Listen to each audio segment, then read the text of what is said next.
Salut à tous, c'est encore moi, Patrick Duval. Je vous rappelle que sur ma chaîne, je parle de tout ce qu'on peut faire soi-même.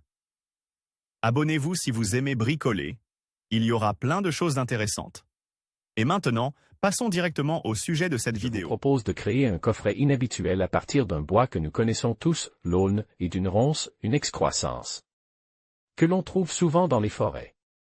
Dans cette boîte, vous pouvez ranger absolument n'importe quoi, des babioles, des bijoux. L'essentiel, lorsque l'on fabrique une boîte, est de laisser libre cours à son imagination, de faire preuve de fantaisie, car on aime. Et pas limite dans les essences de bois, la taille et la forme du produit et le nombre d'inserts. L'aulne a été choisi parce que ce bois est très commun, qu'il est facile à travailler et qu'en même temps, le motif de l'aulne est spécial, avec ses propres caractéristiques reconnaissables. Vous aurez besoin de -2 planches d'aulne, largeur 750 mm, longueur 115 mm, hauteur 20 mm. Un chapeau d'aulne, vous pouvez utiliser n'importe quelle autre essence de bois présentant un motif inhabituel. De la colle PVA. Lac.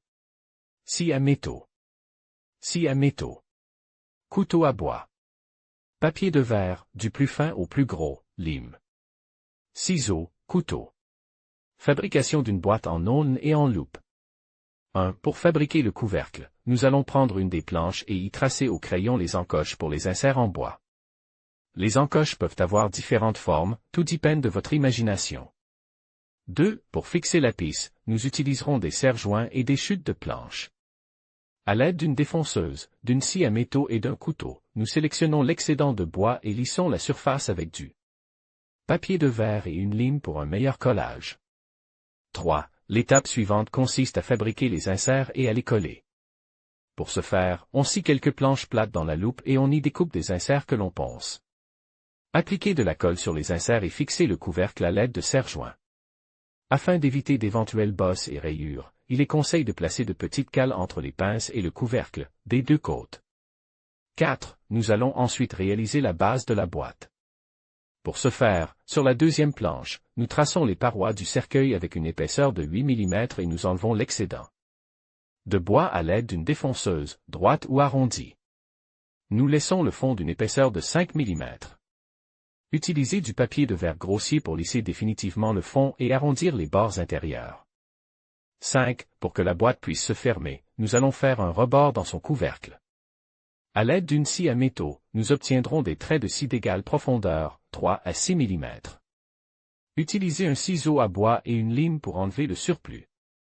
6. Finir le cercueil avec du papier de verre grossier, en éliminant les parties saillantes des inserts.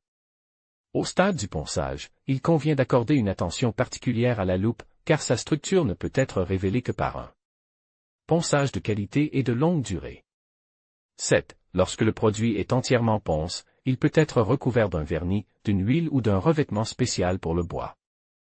La fabrication de ce cercueil prend très peu de temps. Sa conception est simple et il pourra donc vous servir pendant de nombreuses années. Un objet aussi unique, fabrique de vos propres mains, sera un excellent cadeau pour toutes les occasions.